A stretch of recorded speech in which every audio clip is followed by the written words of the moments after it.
Question लिखो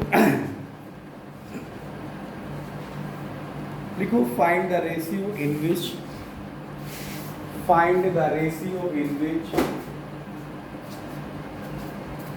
find the ratio in which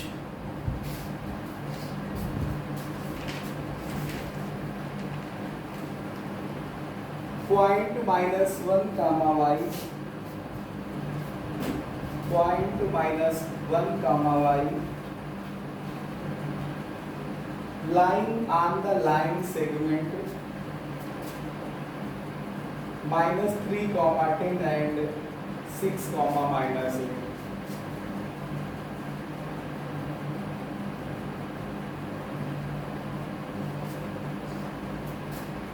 find the ratio in which, क्या है question हमारे पास कि फाइंड द रेशियो इन विच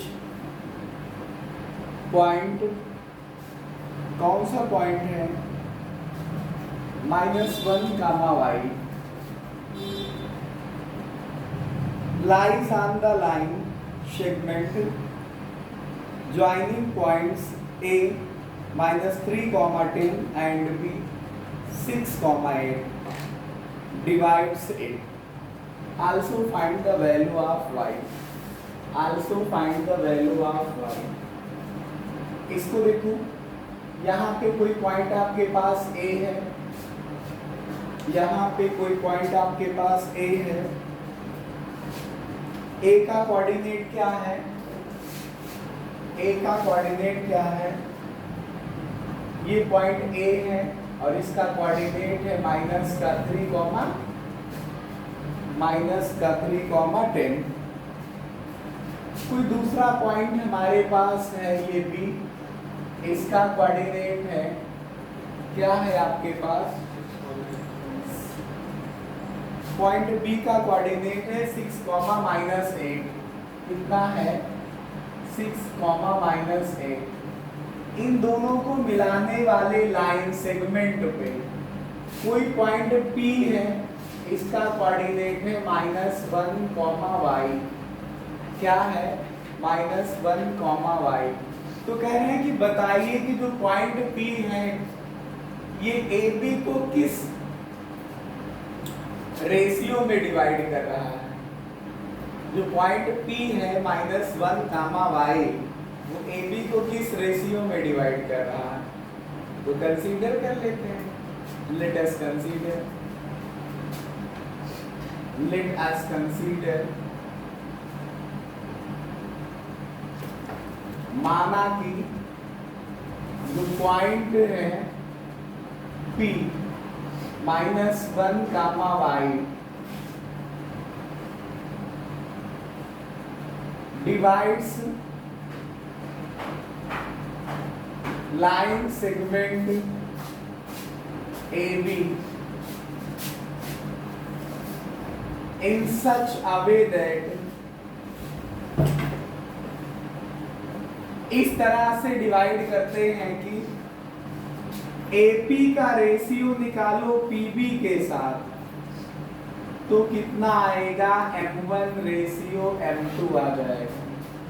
तो यही आपको M1 रेशियो M2 ही निकालना है। क्वेश्चन में कहा गया है कि पॉइंट P जो है लाइन सेगमेंट AB को किस रेशियो में डिवाइड करता है। अब हियर अगर आप यहाँ पे समझो, तो अगर आप AP को M1 मान लो और PB को M2 मान लो, तो M1 अनुपात M2 या M1 रेशियो M2 आ जाएगा। तो शुरुआत यहाँ से कर रहे हो तो x1 और y1 की वैल्यू देखो, तो पहला पॉइंट x1 y1 और दूसरा पॉइंट x2 y2 कहलाएगा। तो ये आ जाएगा x1 -3 और y1 की वैल्यू 10, x2 की वैल्यू 6 आ जाएगी और y2 की वैल्यू -8। बीच वाले पॉइंट को, ये जो बिटवीन A एंड B होता है, आप लोग इसको xy कहते हो। तो x की वैल्यू -1 है और y तो y के इक्वल है। और रेशियो क्या दिया है, M1 रेशियो M2, ये क्वेश्चन मार्क है, ये नहीं पता है हमको। तो हम सबसे पहले सेक्शन फार्मूला लगाएंगे। By section formula bisection formula क्या है? x की वैल्यू होती है m1 x2 plus m2 x1 अपान m1 प्लस m2। तो आपके पास m1 x2 की वैल्यू है 6 प्लस m2 x1 की वैल्यू है -3 टोटल अपान m1 प्लस m2। समझिएगा x की वैल्यू क्या रखोगे आप लोग? -1 इक्वल्स टू, इसको मल्टीप्लाई करिए 6 से तो 6m1 आएगा, इसको मल्टीप्लाई करिए -3 और प्लस m2 तो -3m2 आ जाएगा। टोटल अपान में कितना आ जाएगा? m1 plus m2। अब इसको क्रॉस मल्टीप्लिकेशन में भेजिए तो -1 से मल्टीप्लाई हो जाएगा किसका? -1 से मल्टीप्लाई होगा m1 प्लस m2 का। राइट हैंड साइड में बचेगा 6m1 माइनस का 3m2। अब आप इसको सॉल्व कर लीजिए, मल्टीप्लाई करता हूँ -1 से इसमें तो -1m1 होगा और -1m2 हो जाएगा इक्वल टू 6m1 और माइनस का 3m2। m2 के दोनों टर्म एक तरफ कर लो और m1 के दोनों टर्म एक तरफ कर लो, तो ये -1m2 है, ये आ जाएगा इस तरफ तो प्लस का 3m2 हो जाएगा। इधर बचेगा 6m1, ये माइनस से आएगा प्लस का 1m1। इन दोनों को देखोगे एक प्लस में एक माइनस में तो सब्ट्रैक्ट करोगे तो आएगा 2m2 प्लस का और यहाँ पे आएगा 8m1 प्लस का। आपको m1 अनुपात m2 निकालना है तो 2 बराबर 8m1 बटे m2 निकल आ जाएगा,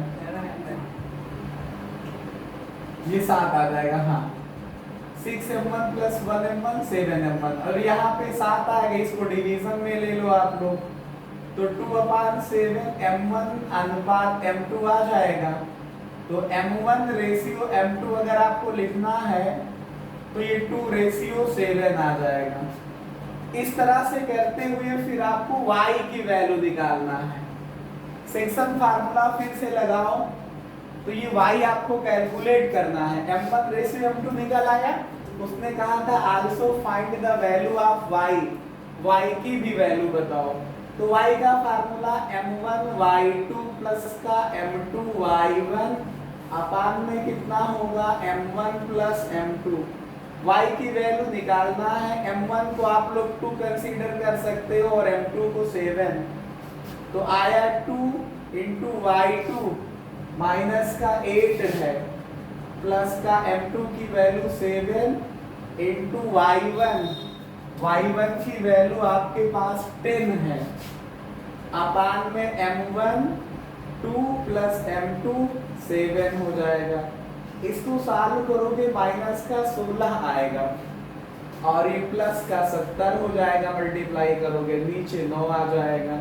इनको घटाओ, 70 से 16 घटाओगे 54 आ जाएगा क्या? 9 से डिवाइड करोगे 6 तो हेंस आता है m1 रेशियो m2 की वैल्यू आ गई 2:7 और जो y की वैल्यू है वो 6 आ गई। आपने यही दोनों वैल्यू आपने मुझसे पूछी थी, हमने दोनों वैल्यू बता दी हैं। ठीक है।